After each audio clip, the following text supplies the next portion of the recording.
김민경님, 멘토님, 부업처럼 경매로 유찰이 되어 좀 저렴해진 차량을 낙찰받아 헤이딜러 같은 중고차 매매 사이트에서 판매해도 수익을 낼 수 있을까요?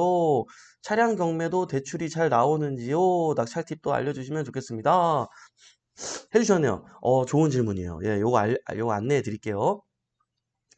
자, 보통 자동차 할부는 어디서 해주죠? 캐피탈에서 해줍니다. 캐피탈에서 해주는데 자동차 할부 같은 경우는 조금 대출을 좀 많이 해주는 편이에요. 예. 만약에 차량가가 내가 뭐 한 1,000만 원에 낙찰 받아도 그 차량 그 가격이 평균 한 3천이 된다. 그러면 뭐 한 2,500 이렇게까지도 대출을 해줘요. 그러면 실제로 내가 낙찰 받은 것보다도 대출을 더 많이 받을 수 있어가지고 좀 유용하기가 좋아요. 예. 저도 옛날에 소액으로 할 때 그렇게 한번 활용한 적이 있는데, 제규어 차량을 그렇게 받았는데, 그게 이제 그 뭐죠? 대출이 훨씬 더 잘 나왔어요. 예. 그래서 캐피탈 할부가 의외로 그렇게 또 자금 활용을 하는 게 되게 용이하다라는 말씀을 드리고요. 그 다음에 요거 이제 경매로 낙찰받으면은 이 경매가요. 그 자동차 딜러분들도 참여를 합니다. 예, 실제로 이제 그 자동차 딜러 하시는 분들이 경매장에 오셔서 낙찰도 받아가고 그래요.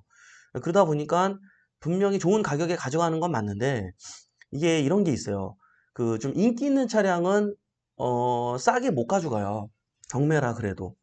예. 그러니까 예를 들어서 뭐 인기 있는 카니발, 또 인기 있는 아반떼, 뭐 K5 뭐 이런 딱 그때 인기 있는 그 모델들 있잖아요. 그런 거는 그냥 낙찰 받으면은 여러분들 좀 수리하고 뭐하고 이러면은 사실 중고차로 사는 거나 이거나 그냥 그게 그거인 경우가 있어요. 그래서 그런 모델을 만약에 본다 그러면 경매로 사지 말고 그냥 중고차 매매시장, 또 매매시장 거기 또 사기당하면 안 되니까 잘 가려가지고 예, 그렇게 해서 좀 사는 게 낫고요. 만약에 이렇게 부업처럼 요렇게 헤이딜러에 팔아가지고 이런 걸 고민하신다. 그러면 어떤 걸 하셔야 되냐면 대형 세단을 보세요. 음, 대형 세단은 감가상각이 크고요. 낙찰가도 굉장히 낮아요. 예. 이제 뭐 예를 들어서 에쿠스라든지 옛날에 그리고 또 수입차인데 이제 좀 대형차 있잖아요. 그런 것들은 1년 1년 감가기 상각이 크다 보니까 어, 높게 안 써요. 딜러들이 들어와도 절대로 높게 안 쓰고요.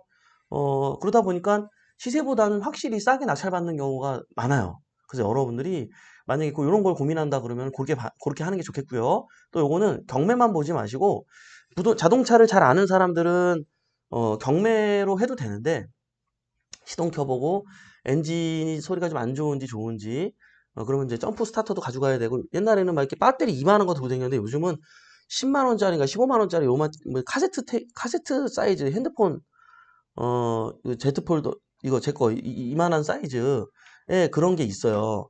이렇게 충전 시동 걸리고 이런 거 있어요. 플러스 마이너스 해가지고 그렇게 해서 이제 엔진 저기도 좀 들어보고 후진 기어 넣었을 때 떨림도 좀 느껴보고 좀 차를 좀 아는 사람들이 만약에 이거를 만약에 그 뭐예요 낙찰 받는다 그러면은 경매도 뭐 괜찮은데 잘 모르면은 경매로 안 받았으면 좋겠어요. 공매에 있어요. 공매가 있는데 오토마트라고 있습니다. 오토마트 네이버에 오토마트라고 검색하면 거기 들어가면은 이제 그 동영상도 보여줘요. 자동차 이렇게 시동 걸어가지고 엔진 소리도 들려주고요. 그리고 뭐 엔진 소음 상태 상중하 해가지고 막 그런 것도 다 표현이 되고 그 다음에 막 그 누유 같은 것도 상중하 그러니까 모든 안전 점검을 다 끝내고 그 기록지까지도 보여줘요.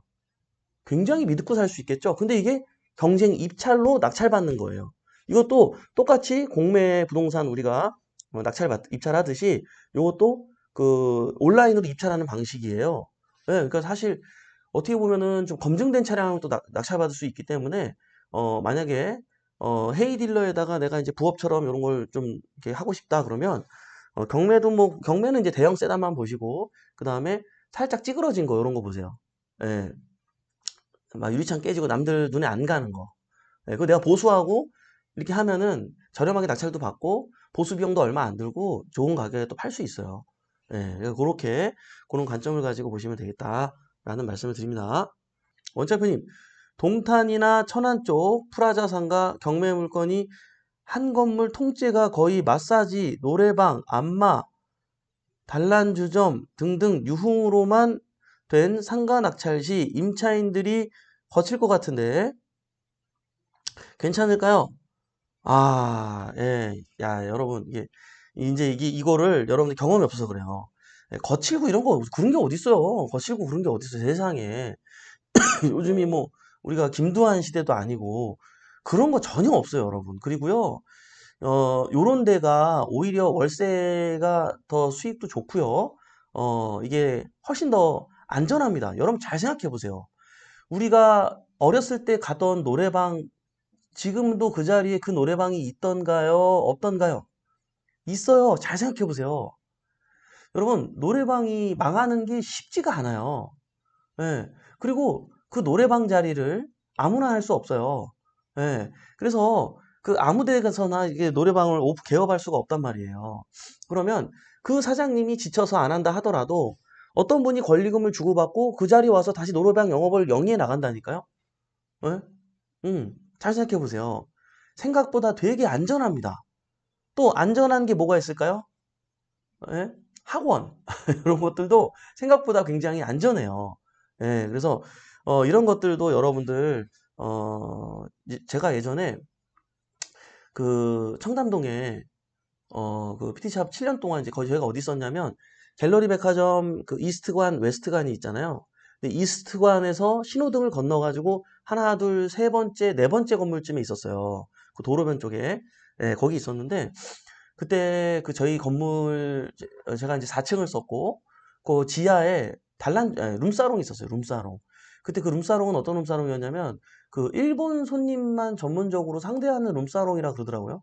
예, 어쨌든 뭐 그런 게 있었는데 제가 7년 동안 거기 있으면서 그 사장님이 세 번 바뀌었어요. 세 번. 세 번 바뀌었는데 한 번 바뀔 때마다 인테리어를 뭐 엄청나게 이제 대공사를 해가지고 멋지게 해서 세 분 다 그렇게 들어와서 장사를 했단 말이에요. 음. 했는데 어때요? 그 지하인데도 공실이 나요, 안 나요? 안 나요. 네, 그들끼리 바톤 터치예요. 그 아무 데서나 그런 걸 막 오픈하고 올 수 있는 게 아니거든요. 네, 얼마나 안전한데요. 건물주 입장에서는 이만큼 탄탄하고 안전한 또 상가 수입이 없습니다. 그러니까 여러분들 그런 거 저기 하지 마시고 그 누구야 저기 그 승리 맞나? 빅뱅에 그 깜빵 갔다 온 친구 있잖아요. 그분도 저기 무슨 안마방 그 안마 실소 그런 건물 저기 본인이 주인인가 그러잖아요. 응? 아이마미님 빌라가 토지 등기 별도인 경우 주의할 점이 있을까요? 아, 그쵸. 이런 거 자주 나오죠. 빌라인데 토지 별도 등기, 그러니까 아파트인데 토지 등기 별도, 그쵸. 그러면은 이게 무슨 말이냐면 토지 대장에 별도로 무슨 등기가 있다는 뜻이거든요. 예.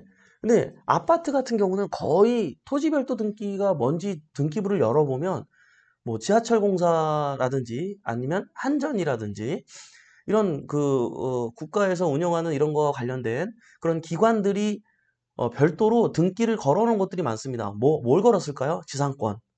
그 땅을 사용할 수 있는 권리가 지상권이라는 거죠. 그래서 뭐 지하철이 통과한다든지 아니면 지하철 입구가 그쪽으로 나 있다든지 뭐 아니면은 뭐 전기가 이렇게 송전탑이 그 위를 지나갔다든지 좀 밟았다든지 여러 가지 어떤 이런 상황들 때문에 뭐 걸릴 수가 있는데 이제 요런 거는 어때요? 벨라 같은 경우는 조금 이거는 유심히 봐야 돼요. 왜냐면 이제 뭐 지하철이 뭐 그럴 일이 좀 드물잖아요. 그죠? 또 송전탑이 좀 드물잖아요. 뭐냐면은 토지에 근저당이 해결이 안 돼가지고 별도로 근저당 등기가 돼 있는 경우도 좀 있어요. 예. 그래서 그거 좀 주의해야 됩니다. 찾아보셔야 돼요. 이런 일이 왜 벌어지냐면 이런 게 있어요. 토지 이게 땅 주인이 있어요. 그럼 이제 건축하시는 분들이 여러분들 요즘에 이제 뉴스에 이슈가 돼서 많이 들어보셨겠지만 PF 대출 이런 거 많이 들어봤죠? PF 대출이 뭐 위험하다. 예. 왜냐면 건설하시는 분들이 분양이 안 되니까 이게 프로젝트 파이낸싱이라 그래가지고 이제 기획대출이죠, 기획대출.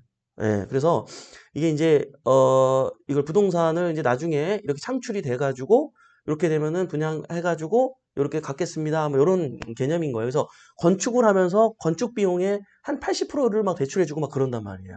이런 걸 받으면서 건축주들이 건물을 짓는데 본인들은 땅이 없단 말이에요. 그러니까 땅을 갖고 있는 주인한테 협상을 합니다. 자, 이만저만 해가지고 요 땅에다가 건물 지어가지고 이렇게 전세를 맞추게 되면 일단은 팔 건데요. 하나당 팔릴 때마다 제가 얼마씩 드리겠습니다. 만 정 안 되면 전세라도 맞추면 얼마씩 드리겠습니다. 약속을 했단 말이에요. 땅 주인한테. 땅 주인도 그냥 팔면은 뭐 지금 팔면은 8억인데 그렇게 팔면은 9억이야. 그럼 나쁘지 않잖아요. 땅 주인 입장에서도. 그러니까 오케이 그렇게 합시다. 이제 보통은 이렇게 협상이 된단 말이에요. 근데 이게 이제 문제가 터진 거예요. 건설사가 사고가 나거나. 예, 그래가지고 이제 분양도 안 되고 뭐 이러지도 못하고 경매가 당해버린 거야. 그죠? 가끔 보다 보면은 경매 사건에도 소유자가 무슨 건축회사 사무소 막 이런 거 많이 써 있잖아요. 무슨 개발사 뭐 이런 거 써 있잖아요. 그게 그런 물건들이에요. 그러면은 이제 어때요? 내가 이 호실을 하나 가질 때마다 이 토지 주인한테 내가 이 대지 지분 7평을 취득하기 위해서는 그만큼의 대가에 따르는 내가 돈을 또 지불을 해야 되는 상황이 벌어져요. 자, 그러면 이런 별도 등기 내용이 있다면 우리 입장에서는 그 별도 등기에 대해서 주인이 어디 사는지 등기부 주소도 다 나오니까 근저당 은행 하여간 그쪽으로 좀 물어봐야 돼요. 알아봐야 돼요. 이해되시죠? 이러한 상황들이 있을 수가 있기 때문에 빌라 같은 경우 특히 이런 상황들이 있을 수가 있기 때문에 그런 것들을 확인하셔야 된다라는 말씀을 드립니다. 자, 이몽님 무지에서 아파트 분양 덜컹 받고 고민 중입니다. 그렇군요. 아, 이게 참 이게 정부에서 어떤 그런 규제들 때문에 아파트가 아니고 아파텔로 건설사들이 어쩔 수 없이 우회해서 막 분양을 했었죠. 왜냐면은 이제 땅은 사놨고 이자는 나가고 있는데 이걸 안 지을 수는 없고 아파트를 이게 지을 수도 없고 그러니까 울며 겨자 먹기로 오피스텔 개념으로 아파텔을 지었단 말이에요. 예, 그때는 이제 막 너도 나도 집값이 막 대상승장이다 보니까 이제 많은 분들이 아파텔도 좋다 그러고 막 경쟁률 막 100몇십 대 1 이러면서 샀단 말이에요. 아, 이거 참 고민이 많을 거예요. 근데 이게 또 아파텔도 아파텔 나름이거든요. 예, 또 가져갈 만한 게 있고 또 아닌 게 있고 그렇습니다. 그래서 요거는 저기 조금 전문적으로 물건 상담을 좀 받아보시면서 판단할 수 있도록 하시면 좋을 것 같아요. 이몽님. 조현숙님, 안녕하세요. 장투님, 네, 3천으로 월세 300만 드는 방법은, 3천으로요? 많죠. 많은데, 일단 실제로 우리 회원님, 실제 이야기를 좀 드리면, 우리 슈퍼우먼님이시죠? 예, 이따금씩 등장하는 우리 슈퍼우먼님. 요즘에는 아침 방송 잘 안 오시네요. 예, 한동안 잘 오셨는데, 예, 우리 슈퍼우먼님께서 진짜 3천만 원밖에 없으셨어요. 백화점에서 이제 일하시면서 경매도 얼마나 열심히 훈련했는지 몰라요. 그러다 보니까 전국에 들어갈 수 있는 다가구란 다가구는 뭐 다 조사하고 다 봤어요. 그 돈으로 할 수 있는 거. 그러니까 뭐 2억에 낙찰받을 수 있는 거, 뭐, 하여간 배그 다 본 거예요. 예, 그래서 그때 6개월 만에 낙찰받았나? 폐찰도 많이 했죠. 다가구 받아가지고 그 임차 놓는 것도 좀 오래 걸렸어요. 약간 오래된 걸 받다 보니까. 그리고 그 가격에 받으려고 하니까. 지방에 있는 거. 그래가지고 받긴 받았단 말이에요. 받긴 받아가지고, 그때 이제 간증처럼 이제 앞에 나와서 이제 말씀도 해주셨는데, 이렇게 이자 빼고도 215만 원이 한 달에 215만 원이 남아요. 첫 번째 물건을 그 물건으로 낙찰 받았어요. 본인이 수리해 가면서 돈이 없으니까 이가 없으니까 잇몸으로 그렇게 해가지고 예 이런 방법도 있고요. 예 근데 이제 우리 회원님 진짜 열심히 했어요. 열심히 할 각오 하셔야 돼요. 자 그렇게 하셨고 또 그거 그렇게 나가면은 꼭 300까지는 아니어도 첫 출발을 그렇게 좀 아름답게 할 수가 있겠죠. 예 그리고 또 어떤 게 있을까요? 대항력이 있는데 보증금 미상인 거, 요런 거는 조사한 사람만 들어오기 때문에 그런 거 조사해가지고 낙찰받으면 또 방법이 있고 또 요걸로 계속 이제 단타 치는 거예요. 우리 굿이브닝 경매처럼 1,900만 원 낙찰 받아가지고 2,500에 4,500에 팔고 몇 개월 만에 그렇게 하다 보면 자꾸 불려 가다가 또 월세 세팅할 수도 있는 거고 그죠? 이렇게 월세용으로 투자하는 것들은요 시간이 지나도 매매가가 잘 올라요 안 올라요? 잘 안 오르는 경우들이 많기 때문에 여러분들의 자금 모으는 그 기간들을 얼마든지 기다려주니까 여러분 조급하게 생각하지 말고 요렇게 자금을 확보해 나가면서 여러분들이 월세 나중에 어느 정도 자본이 모이면은 그때 월세 세팅하는 물건은 땅 받아도 되니까 예 너무 조급해하지 마시고 이가 없으면 잇몸으로 예 잇몸이 없으면 빨대로 잇몸도 없으면 빨대로 뭐 그냥 그냥 무조건 고고고예요 알겠죠? 장투님 화이팅 하십시오. 네. 단맘님, 토지부에 매매 예약으로 인한 소유권 이전 청구권 가등기가 있는 경우는 어떤 점을 조심해야 하나요? 뭐 특별히 조심할 건 없습니다. 말소 기준 권리보다 후순위인 가등기는 전혀 신경 쓸 필요가 없고요. 말소 기준 권리보다 앞서 있다면 신경 써야겠죠. 그죠? 예, 말소 기준 권리보다 앞서 있다면 그 두 가지만 기억하시면 되겠습니다. 장투님 상가분인가요? 하셨는데 제가 방금 답변을 드렸죠. 네. 야야님 임대사업자입니다. 아파트가 공시지가가 3억이고 전세가가 2억 6천만 원이면 보증보험을 안 들어도 되는 건가요? 3억 잠깐만요. 공시지가가 3억이고 전세가가 2억 6천이면 예. 그쵸. 자, 이 정도면은 공시가가 3억인데 전세가 2억 6천이면은 그치. 공시가하고 전세가는 상관없잖아요. 근데 대부분 우리가 이제 보증보험을 어떤 기준으로 이제 바뀌었죠? 작년에는 150% 공시지가에 그리고 올해는 140%였습니다. 그러나 5월 달부터는 이제 한 달 남았네요. 5월 달부터는 공시지가의 126%까지만 보증보험 회사에서 들어주다 보니까 그 이상이 되면 세입자들은 요즘 같은 이 언론 분위기에 전세로 쉽사리 들어오지 않고 아무리 집이 좋아도 분명히 포기하게 될 겁니다. 근데요, 자, 이 정도 지금 상황이라면 공시지가가 3억인데 전세가가 2억 6천이면 공시지가보다도 안 되는 가격에 전세를 놓은 거기 때문에 사실 굉장히 안전하죠. 굉장히 안전한 상황이다라고 볼 수 있는데 근데 이제 뭐 사람들은 모르는 거니까 드러나도 좋고 특별히 뭐 상관은 없을 것 같아요. 근데 이게 이제 세입자 입장이지 주인 입장에선 뭐 글쎄 크게 그죠? 예, 뚝딱이님 안녕하세요. 어디 갔지? 갑자기 넘어갔어요. 네, 별지님, 멘토님, 낙찰받은 물건의 배당기일 이후 어, 자, 낙찰받은 물건의 배당기일 이후 배당을 다 받는 임차인이 배당 후 그 집에 머물면서 나갈 집을 알아보고 싶다는데 그 후 합법적으로 월세를 받을 수 있는 건가요? 당연하죠. 자, 배당을 받게 되면 그 사람은 거기에 있을 수 있는 이제 대항력의 요건을 모두 해결한 거죠. 그 결과로 이제 해결을 받은 거죠. 그러면 그 사람의 권리는 거기까지입니다. 권리 주장은.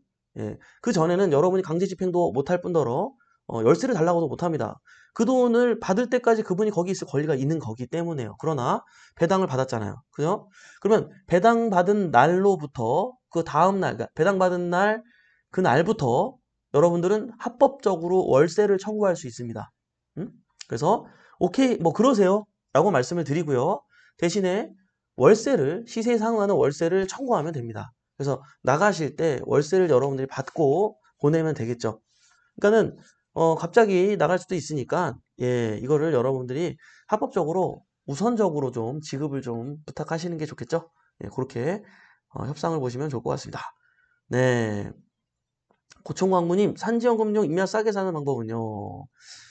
어저께도 우리 회원님 한 분이 그 산지연금용으로 그 좋은 임야를 또 골라왔어요. 그게 얼마까지 떨어졌었지? 그게 한 8억인가 뭐 그랬는데 많이 떨어졌어요. 많이 떨어졌어요. 한 20% 떨어져 20%로 내려온 것 같기도 하고. 그래가지고 그거 이제 담당자 만나기로 해가지고 그렇게 만나고 다시 또 상의하기로 했는데 그런 거 고르면 됩니다. 이 방법에 대해서는 제가 며칠 전에 영상으로 안내했으니까 그걸 좀 참고하시기 바래요. 두 번째 영상을 또 그저께인가 3일 전에 제가 올려드렸잖아요. 그죠? 네. 행복한 여행자님 안녕하세요. 류혜영님, 릭스님 안녕하세요. 우리 홍준표님, 네. 나얌님, 나얌, 네. 최하나님 좋은 아침입니다. 바따구따님, 네, 안녕하세요. 오늘도 꿀모닝입니다. 네, 질문이 있습니다. 단독주택 임장 중에 집주인을 만났습니다. 경매 전에 일반 매매로 팔고 싶다고 합니다. 네, 가격은 번외로 하고 매수하려면 주의해야 할 점은 뭐가 있을까요? 오케이. 자, 주의해야 할 점은 충분히 그렇게 해도 되거든요. 되는데 현실적으로 그렇게 되면 단독주택을 싸게 사긴 좀 어려워요. 근데 그분 입장에서도 약간 시세보다 조금 싸게 파는 거지 많이 싸게 우리가 경매처럼 경매가로 요구하면 잘 이렇게 합상이 안 될 가망성이 좀 높아요. 일단 이게 1번이고요. 자, 2번은 일단 그 물건에 등기부를 띄워보고요. 그 등기에 이게 근저당 금액이 또 여러 가지 압류 사항이라든지 이런 것들이 많이 안 묶여 있어야 돼요. 그러니까 예를 들어서 이런 거죠. 그 집을 내가 한 뭐 2억 정도에 내가 뭐 낙찰받을 생각이었어. 근데 거기 이제 근저당이랑 이런 것들이 막 3억, 4억이야.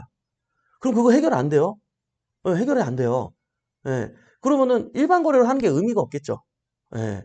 그렇기 때문에 내가 사려고 하는 금액보다 그 등기상에 어떤 그 요구하는 금액들이 더 적어야지 협상을 하는 거지. 그 높을 때는 협상하는 게 의미가 없겠죠. 그죠? 그걸 주의하셔야 되고. 근데 요거는 착각하면 안 돼요. 무슨 말이냐? 자, 등기부의 근저당이 3억 돼 있어요. 그럼 무조건 그게 아닌 게 아니에요. 예를 들어서 그 근저당 설정이 3억이 그 한 2012년도에 설정된 거야. 그러면은 지금 11년 지나는 동안 그 돈을 갚았을까요? 안 갚았을까요? 갚았단 말이에요. 다달이 얼마씩 줬단 말이에요. 그러니까 그 사이에는 경매가 진행되지 않았던 거예요. 그러면 지금은 현실적으로 5천만 원밖에 안 남았을지도 모른다는 거죠. 이해되시죠? 무조건 등기를 딱 써봤는데 채권 최고액이잖아, 또. 3억으로 설정돼 있다고 해서 3억을 빌린 게 아니잖아요. 120%면 어떻게 되는 거야? 2억 6천인가? 뭐 실제로는 그 돈을 빌린 거잖아요. 2억 8천인가 대충. 그러나 채권 최고액이라 그래서 나중에 경매당할 걸 생각하고 우리가 한 120%로 은행에선 근저당을 설정하잖아요. 그죠? 그러니까 원래 내가 빌린 돈은 한 2억 6천인데 그렇게 돼 있고 또 그 기간 동안 분명히 어느 정도는 갚았을 거기 때문에 실제로는 그게 다 아니라는 거죠. 그렇게 오해하지는 말라 이거예요. 이해되시죠? 예, 뭐 그것만 주의하시면 나머지는 전혀 문제 없습니다. 뭐 등기하는 데 있어서 또 우리 법무사도 있고 뭐 어려운 건 전혀 없으니까 우리 바타고따님 뭐 그런 거 있으면은 저한테 얘기해 주시면 또 해결해 드리면 되죠. 상담해 드리면 되고요. 우리 명광님 처음 듣네요. 자주 뵙겠습니다. 안녕하세요. 오, 네. 고촌광부님, 네네, 감사합니다. 아, 고촌에 계신가 봐요. 음, 경자이님, 네, 에헤라고야, 님 오셨고요. 순이니님, 안녕하세요. 소담님, 네. 소년지님, 안녕하세요. 네. 투게더님, 멘토님, 반갑습니다. 그러니까요. 투게더구나. 투게더가 아니고, 그죠? 공주님, 네, 안녕하세요. 스벅 리스트업 돼서 연락하겠다고 하고, 얼마 지나 미팅 일자 잡히는 걸까요? 무슨 말이죠? 스타벅스를 리스트업 돼서 연락하겠다고 하고 얼마 지나 미팅 일자 잡히는 건가요? 잡히는가요? 이제 아마 이 공주TV님이 스타벅스를 오픈하는 걸 희망하시는 것 같아요. 그런 질문인 것 같죠, 여러분? 그래서 이런 거는 이제 그 스타벅스 홈페이지 들어가면 그 이메일 작성하는, 그러니까 뭐 의뢰하는 창인가? 뭐 그런 게 있어야 해가 카테고리가. 그걸 클릭하면 거기다가 뭐 전화 통화를 하거나 이런 게 아니라 거기다가 이제 여러분들이 이렇게 온라인상으로 뭐 번지수라든지 희망하는 내용이라든지 이런 걸 작성해가지고 보냅니다. 보내면 그 스타벅스 쪽에 이제 그 뭐라 그럴까? 어떤 그 연결자라 그래야 될까요? 예, 직원분이신가? 하여간 그 분이 연락이 옵니다. 예, 그래서 이만저만해서 검토해봤다. 그래서 미팅을 한번 갖자. 뭐 이렇게 연락이 옵니다. 근데 이제 그분도 그냥 미팅 가는 게 아니라 우리가 보낸 그 주소지를 검토하고 음, 이렇게 또 방문도 했더라고요. 현장도 답사했고 막 이런 상태에서 우리가 만나게 돼요. 예, 그렇게 하면서 이런저런 얘기를 하면서 이제 일이 진행이 됩니다. 예, 그렇게 된다는 걸 이해하시면 되겠고요. 그렇습니다. 여러분들 또 이렇게 많은 분들이 또 질문을 주셨는데요. 토요일은 이렇게 여러분들이 실시간으로 질문을 주시면 그 질문에 대해서 제가 답변을 드리는 시간입니다. 예, 그래서 여러분들 궁금하신 것들이 있으면 네, 이렇게 토요일을 이용해서 이렇게 물어보시면 여러분도 도움되고 저도 원활한 진행이 될 것 같습니다. 이 시간 항상 이용해 주시고요.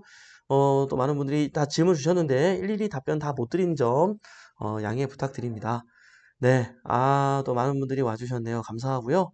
눈치 챙규님 또 오랜만에 오셨네. 눈치 챙규. 네, 그래요, 여러분들. 예, 오늘 날씨가 굉장히 좋은 토요일입니다. 예, 아마 어느 지역을 가도 벚꽃이 만개했을 것 같은데요. 여러분들 임장도 가고 벚꽃 구경도 하고 예, 그래서 충만한 토요일 또 일요일 잘 보내셨으면 좋겠습니다. 네, 저는 또 오늘도 이렇게 마무리하면서 인사를 나눠보도록 할게요. 오늘 이렇게 유한한 인생에서 소중한 시간을 함께 해주신 여러분 대단히 감사합니다. 매일 아침 행복한 부자가 되고 싶다면 굿모닝 경매와 함께 하시죠. 저는 또 월요일 아침에 활기찬 모습으로 찾아뵙도록 하겠습니다. 지금까지 배포옥션의 이성재 멘토였습니다. 우리 같이 잘 됩시다. 화이팅!